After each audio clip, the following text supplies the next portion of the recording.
샬롬. 네, 오래간만입니다.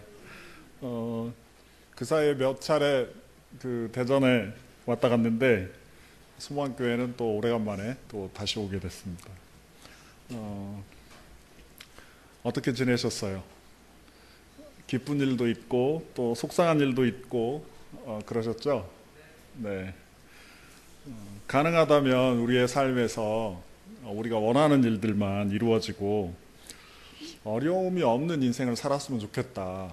뭐 이렇게 생각하기가 쉽습니다. 근데 우리의 삶은 우리가 실제로 우리가 원하는 것과는 다르게 어려운 일들이 계속해서 생깁니다. 그리고 또 그것에 집중해서 그 어려운 일에 집중해서 살게 되기가 굉장히 쉬운 것 같습니다.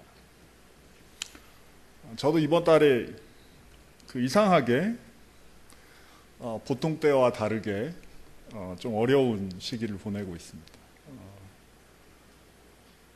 뭐 이렇게 똑같이 그 후원으로 생활하는데 다른 때하고 똑같이 후원을 받고 있는데 왜 이번 달은 그 뭔가 모자라는 거예요. 왜 이러는지 모르겠습니다. 왜 그럴까요?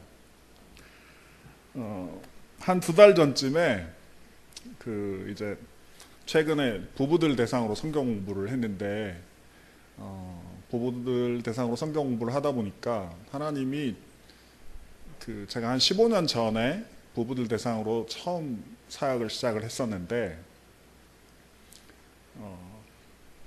부부들이랑 같이 성경 공부하면서 깨달은 거예요.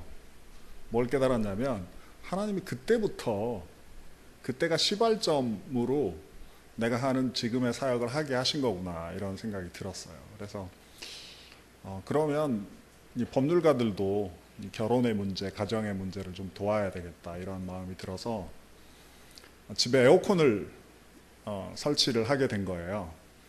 지난 4월 말 5월 초에 홍콩에 다녀왔거든요. 거기서 이제 컨퍼런스를 했는데 갔다 오는 것보다 재정이 그때는 더 많이 채워졌어요. 한 150만 원 정도가 더 재정이 채워져서 하나님 이게 뭐죠? 이제 1년 사역비를 주신 건가요? 어떻게 할까 하다가 부부들이랑 같이 성경 공부를 하려면 집에 에어컨이 좀 있어야 되겠다, 거실에. 그래서 에어컨을 설치하게 된 거예요. 에어컨을 설치하려고 했는데 이 설치비가 많이 들잖아요. 그래서 기본 설치를 할 수 있는 곳이 어딜까 이렇게 생각을 했죠. 그래서 자리를 비웠어요. 그리고 설치를 하러 왔는데 이분들이 거기는 설치를 못 한다는 거예요. 설치를 해 줄 수는 있지만 여기 뭐 수도관도 지나가고 뭐 전기선도 있을 수 있고 그래서 만약에 거기 설치를 하면 무슨 문제가 생기면 제가 책임을 져야 된다. 그러는 거예요. 그래서 근데 이제 다시 보낼 수는 없고 그래 정반대쪽에 전혀 치우지 않았던 공간에 저희 집이 좀 책이 많거든요. 애들도 책을 좀 많이 읽으라고 해서 한쪽 느닷없이 그 준비하지 않았던 책장을 꺼내고 책을 다 꺼내고 그 자리에 이제 에어컨을 달게 됐어요. 근데 이 에어컨 설치를 하면서 먼지가 너무 많이 날리는 거예요. 그래서 아내가 그렇게 이야기하더라고요. 에어컨은 그 150만 원 들여서 설치를 했는데 일은 한 100만 원어치는 한 것 같다. 이게 그 이 책장이 하나만 있는 게 아니라 그 옆에 또 책장이 있잖아요. 그러니까 책장 하나로 옮기고 나면 옆에 있는 책장을 같이 움직여야 되는 거예요. 그러니까 이사할 때보다 더 일이 많아진 거예요. 그러고 나서 이제 내가 하겠다. 그리고 이제 했는데 아내가 제가 혼자 하고 있으니까 좀 제가 혹시 그 하다가 어디가 아프거나 이러면 어떨까 걱정이 돼서 아내도 옆에서 뭘 좀 한 거예요. 근데 인대를 다쳤어요.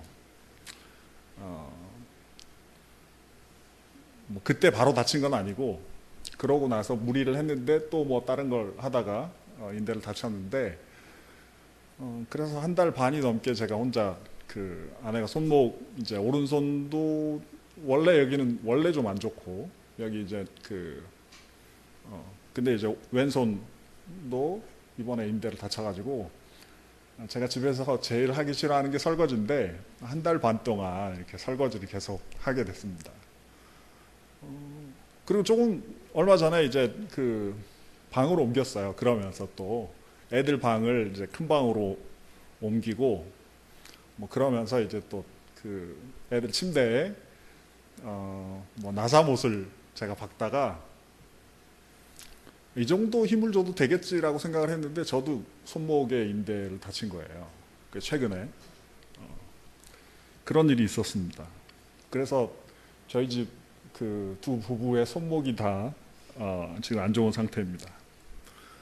그리고 가끔 저희 큰딸에게 청구서가 날라옵니다. 아빠, 이게 필요합니다. 뭐 차가 필요합니다. 아빠, 카톡이 되는 스마트폰이 필요합니다. 뭐 이렇게 가끔 청구서가 날라올 때가 있습니다. 하나님은 왜 이렇게 펑펑 쓸 수 있을 만큼 돈을 주시지도 않고 몸은 왜 이렇게 자꾸 아픈 거죠?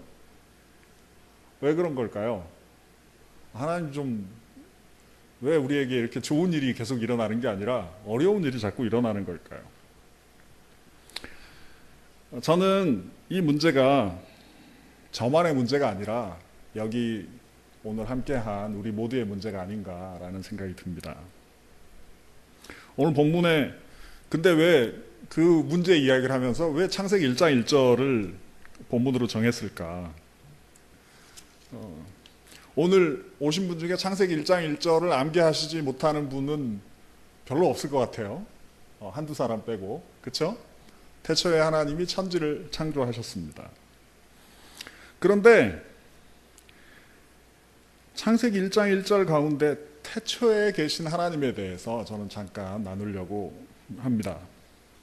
하나님이 태초에 계십니다. 그렇죠? 근데 태초에 하나님이 계시다는 것은 무슨 뜻일까요?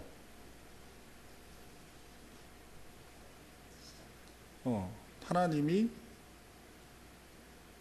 시간의 시작에, 태초는 시간의 시작이잖아요. 그렇죠? 그 시간의 시작에 유일하게 계셨다는 뜻이잖아요. 그러면 하나님이 시간의 지배를 받으실까요? 시간을 지배하실까요? 네. 하나님께서 시간의 밖에 계신, 시간에 의해서 컨트롤되는 분이 아니고 시간을 하나님이 지배하시는 분이시라는 사실입니다. 시간이 시작될 때 유일하게 하나님만 거기 계셨던 거예요. 이것이 설명하고 있는 것은 하나님이 시간보다 크신 분이신 것, 하나님이 시간을 만드신 분이신 것, 하나님께서 시간의 밖에 계시다는 이것이 우리의 삶에 어떤 의미가 있을까? 마태복음에서도 아까 잠깐 살펴봤지만 예수님이 말씀하시잖아요. 그 때를 아시는 분이 누구시라고요? 아버지만 아신다, 이렇게 이야기를 하고 계십니다. 이게 같은 이야기를 지금 하고 계신 겁니다. 우리 시간의 정점인 현재에 살고 있습니다. 아까 우리 찬양 시작할 때가 현재였는데 이미 과거가 됐죠. 지금은 예배에서 제가 메시지하고 있는 시간입니다. 여러분 지금 뭐가 좋으신가요? 목사님이 메시지를 빨리 끝냈으면 좋겠다, 이렇게 생각하시는 분도 있을 수 있고, 네. 시간의 정점인 지금 우리가 좋아하는 것이 있습니다. 그렇죠? 그것이 이루어지기를 원하면서 살고 있습니다. 그런데 여러분의 인생을 한번 이렇게 돌아보셨으면 좋겠어요. 여러분의 인생 속에 과거에 정말 좋았다고 생각했는데, 좋은 일이었다고 생각했는데 시간이 지나 보니까 그게 좋지 않은 일이었다는 사실을 발견하게 되거나, 아니면 과거에 너무 힘든 일이었다고 생각했는데 시간이 지나 보니까 그것이 하나님의 은혜 속에서, 하나님의 인도하심 속에서 내 인생에 반드시 있어야 되는 사건이었다는 사실을 발견하게 되거나, 그런 일들이 있지 않으신가요? 그렇죠? 네. 하나님은 우리 인생을 향한 가장 최선을 알 수 있는 유일한 분이십니다. 왜냐하면 그분이 시간의 지배를 받지 않으시기 때문입니다. 과거와 현재와 미래의 지배를 받지 않으시기 때문입니다. 만약에 지금 우리가 원하는 것이 이루어질 때 우리는 행복할 거라고 생각하기 쉽습니다. 그런데 우리가 원하는 것이 이루어진 것이 미래의 우리의 삶에 반드시 좋을지에 대해서 우리는 확신할 수가 없습니다. 왜냐하면 지금은 좋지만 그것이 어떻게 영향을 끼칠지 우리는 알지 못하기 때문입니다. 얼마 전에 어떤 형제가, 제가 사법연수원에 성경 공부했던 한 형제를 만났습니다. 이제 결혼을 한다고 청첩장을 주기 위해서 만났는데, 이 형제가 원래 연수원에 있을 때 같이 성경 공부를 했던 형제거든요. 그때 뭐가 되고 싶어 했냐면 검사가 되고 싶어 했어요. 근데 됐을까요? 되지 못했을까요? 네, 됐다는 분도 계시고, 네, 고개를 아니라 이렇게 표현하시는 분도 계십니다. 아쉽게도 검사가 되지 못했고 어떤 회사에 취업을 했습니다. 어떤 회사에 취업을 했는데 몇 달 전부터 그 서울에 있는 한 검찰청에 파견 근무를 나와 있습니다. 그래서 이제 검사들하고 같이 일을 하고 있는데, 저를 만나가지고 여러 가지 이야기를 하다가 헤어지기 전에 그런 이야기를 하는 거예요. 목사님, 그때 검사가 안 된 게 너무 다행이에요. 검찰에서 근무를 해보니까 예전에 연수원에 있을 때 여기 잠깐 와가지고 이렇게 시보할 때는 그게 너무 멋져 보이고 좋아 보였는데, 여기 와서 사무관으로 일해 보니까 검사들이 얼마나 힘든지 몰라요. 제가 검사 안 된 게 너무 다행이에요. 이런 이야기를 하더라고요. 만약에 원하는 대로 이 형제가 연수원에 있었을 때 검사가 됐다면 지금 생각하는 생각을 할 수 있을까요? 하지 못할까요?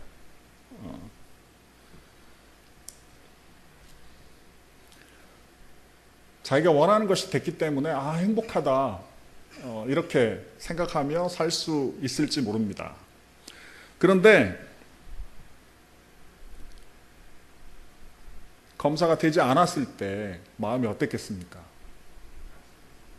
내가 원하는 게 되지 않았을 때 나는 이 친구들, 내가 보기에는 별 볼 일 없는 친구들은 검사가 되고 이 친구들은 자기가 원하는 것이 이루어지고 나는 되지 않으니까 얼마나 속상하다고 느꼈지 않았을까요? 그 속상함의 시간, 자기가 원하는 것이 되지 않은 시간을 지나서 이제 어느 정도 시간이 지나 보니까 어때요? 자기가 그때 되지 않았던 것이 오히려 좋은 일이었다는 것을 발견하게 된 거죠. 저는 오늘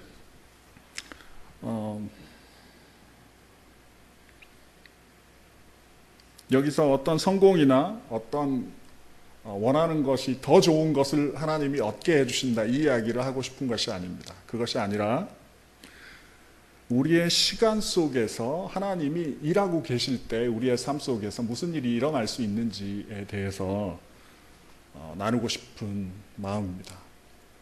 하나님이 인도하시는 삶은, 하나님께서 인도하시는 삶은 최선으로 인도되어지는 삶입니다. 성경을 한번 찾아보겠습니다. 창세기 41장 51절 52절인데요. 요셉 이야기입니다.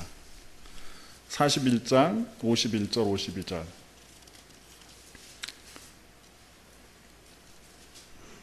제가 읽어드리겠습니다. 요셉이 그의 장남의 이름을 므낫세라 하였으니 하나님이 내게 내 모든 고난과 내 아버지의 온 집 일을 잊어버리게 하셨다 하며, 차남의 이름은 에브라임이라 하였으니 하나님이 나를 내가 수고한 땅에서 번성하게 하셨다 함이었더라. 우리가 다 아는 것처럼 요셉은 팔려가고 노예가 되고 또 유혹을 당하고 누명을 쓰고 감옥에 갇히게 됩니다. 그리고 꿈을 해몽해 주죠. 술 맡은 관원장, 또 그 떡 맡은 관원장을 해몽해 줍니다. 해몽한 대로 술 맡은 관원장은 풀려나죠. 근데 술 맡은 관원장이 자신의 꿈을 해몽해 준 요셉을 얼마 동안 잊어버리는지 아십니까? 2년 동안이나 잊어버립니다. 요셉이 이 고난의 시기에 행복했을까요? 저는 이 본문에서, 좀 전에 읽었던 이 본문에서 요셉이 행복하지 않았다라는 생각이 듭니다. 왜냐하면 장자의 이름을 므낫세라고 짓거든요. 므낫세라는 말 뜻이 뭐냐면 잊어버리다입니다. 그러니까 요셉은 과거의 그 시간 동안 자기가 겪었던 그 고통과 어려움이 너무 힘들었던 거예요. 그리고 자기가 거절당하고 노예로 팔려가고 형제들에 의해서 죽을 수 있는 어떤 그런 위험까지 처하는 것이 어려웠다는 겁니다. 근데 한번 저는 상상해 봤으면 좋겠어요.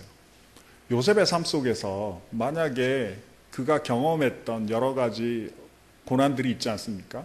이것들 중에 하나가 만약에 없다면 어떤 일이 벌어졌을까? 이런 상상을 해본 적이 있습니다. 만약에 형제들의 그런 질투를 받지 않고 팔려가지 않았으면 어떻게 됐을까요? 야곱의 사랑을 받으면서 아주 행복한 시절을 보내게 됐겠죠. 그렇죠?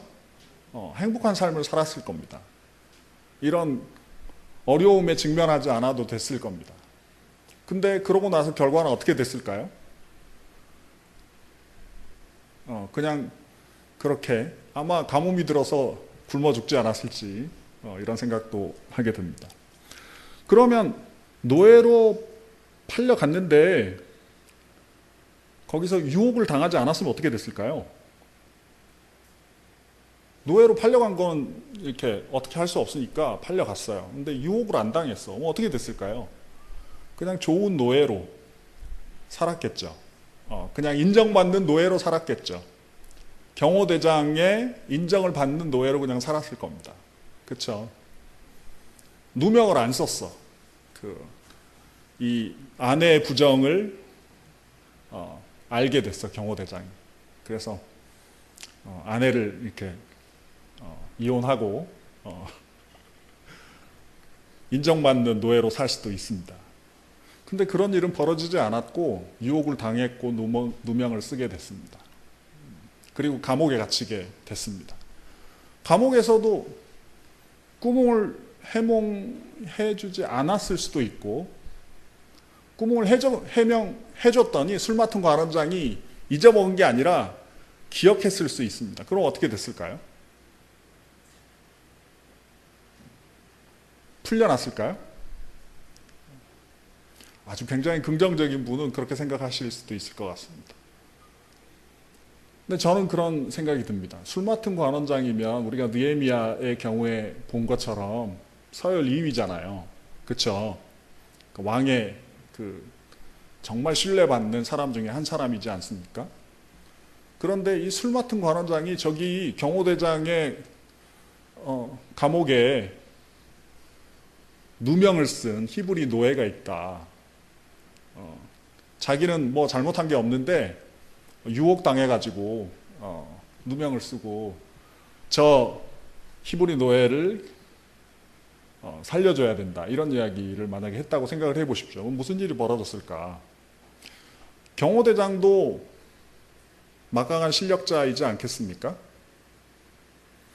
근데 경호대장이 요셉이 잘못하지 않았다고 저는 생각합니다. 잘못하지 않았다는 것을 알고 있었을 것이라고 생각합니다. 그렇기 때문에 감옥에 보낸 거죠. 그렇지 않았으면 노예를 왜 감옥에 보내겠어요? 그냥 죽여버리죠.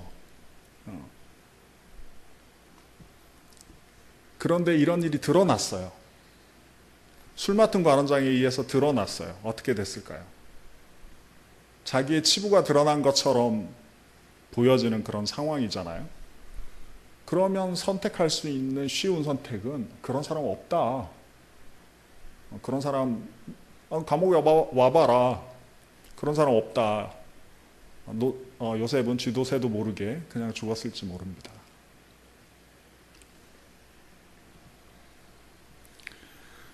요셉은 이 무고한 고난의 시기를 보내면서 형들과 아버지 집과 자신의 처지를 한탄했습니다.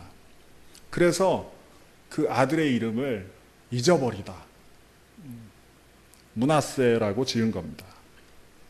그런데 형들이 나타나서 동생인 베냐민이 걱정이 되기 시작한 겁니다. 친동생인 베냐민.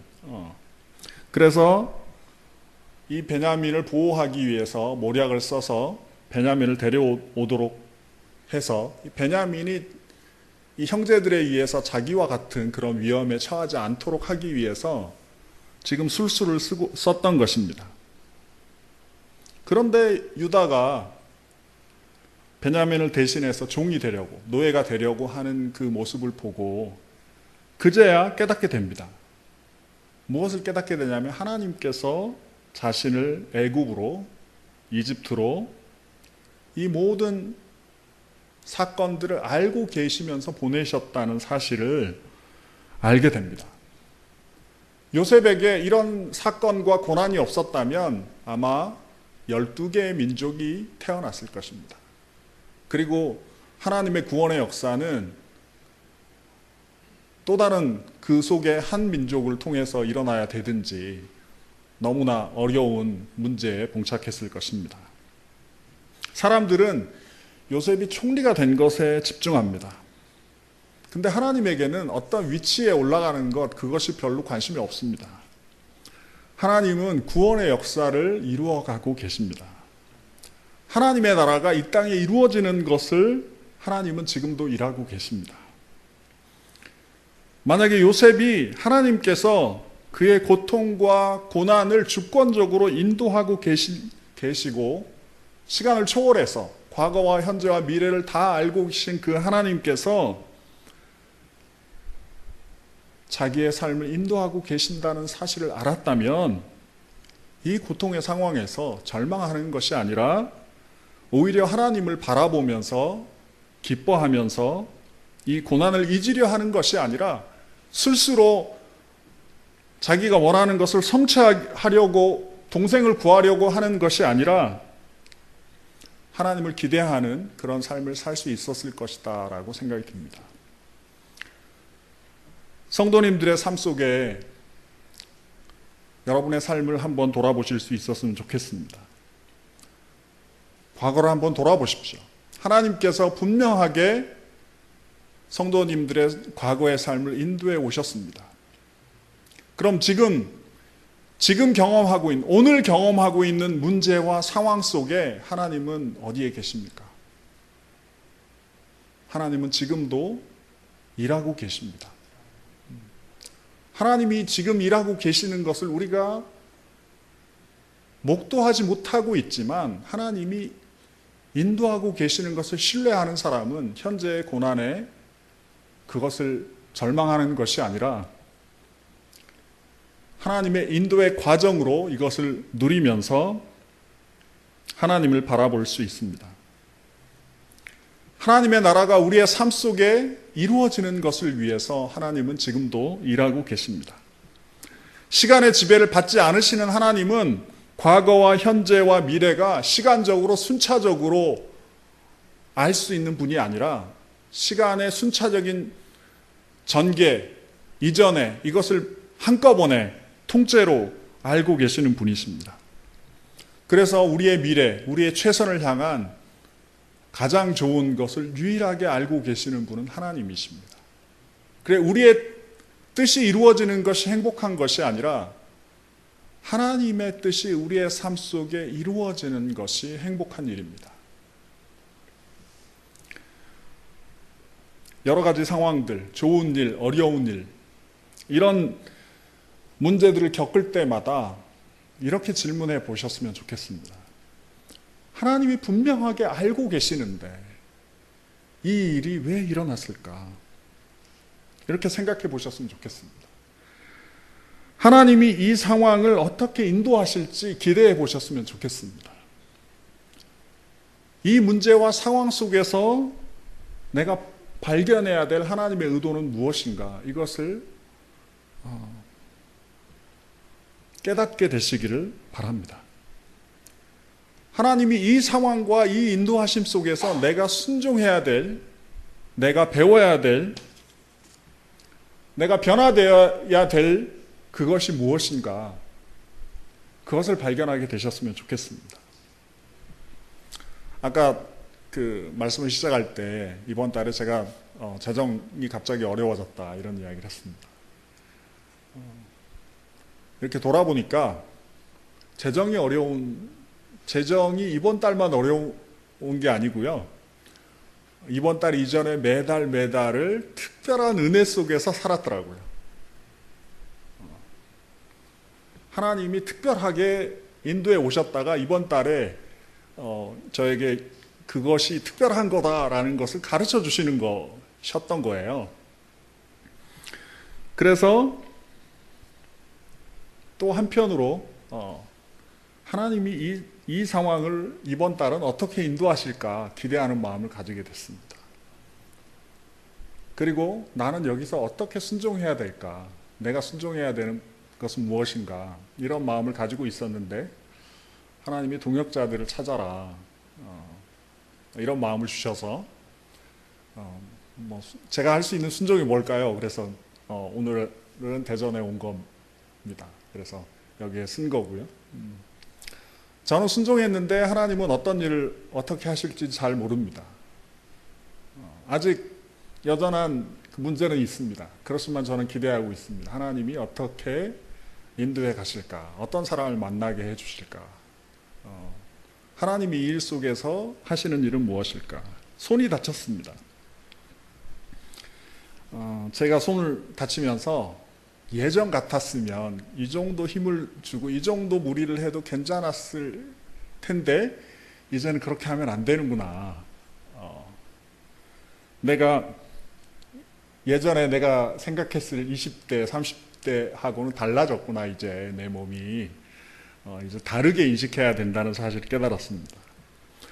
그리고 또 깨달은 것은 뭐냐면 내가 이 오른손으로 주로 뭔가를 많이 하고 있구나. 이 오른손의 중요성에 대해서도 깨닫게 됐습니다. 그리고 또 깨달은 것은 뭐냐면 이제 건강관리를 해야 되는구나. 젊다고 생각하고 내버려 두면 안 되는구나. 이걸 발견하게 됐습니다. 그리고 아내가 손목을 다쳐서 아내를 대신해서 이제 설거지를 하면서 아내가 집에서 하는 수고와 어려움들이 어떤 것인지 제가 이해할 수 있는 그런 시간이 됐던 것 같습니다. 그리고 제가 싫어하는 것을 계속하면서 옛날 같았으면 짜증이 났어야 되는데 제가 짜증이 안 나는 거예요. 짜증 내는 사람에서 짜증 안 내는 사람으로 하나님이 나를 바꿔 오셨구나. 나는 모르고 있었는데 하나님이 나를 바꿔 오셨네. 그리고 또 아내가 손목을 다치니까 집안일을 이제 그 남은 가족들이 해야 되잖아요. 근데 저는 이제 설거지를 하는데 다른 일들도 많이 있잖아요. 그전에는 애들이 어지르고 나면 그냥 엄마 아빠가 치웠는데 이제 자기들이 어지른 것을 치우는, 그리고 밥 먹고 식탁 닦는 거 이런 것도 애들이 같이 하게 되고, 최근에는 제가 설거지 하는데 옆에서 둘째 딸이 그걸 헹구는 것도 이제 서로 돕게 되는. 그래서 한 번은 제가 김치 부침개를 뒤집고 있고 큰애가 설거지를 하고 있는데 아내가 이게 너무 좋았나 봐요. 사진을 찍어가지고 별것도 아닌데 페이스북에 이렇게 올렸더라고요. 너무 좋았나 봐요. 아이들과 함께 아이들이 이기적인 자기가 원하는 거 자기 중심으로 계속 살게 되잖아요. 근데 집안일을 서로 하면서 협력하고 서로 돕는 것을 배워나가는 그런 기회가 됐습니다. 이 시간 잠깐 같이 기도했으면 좋겠습니다.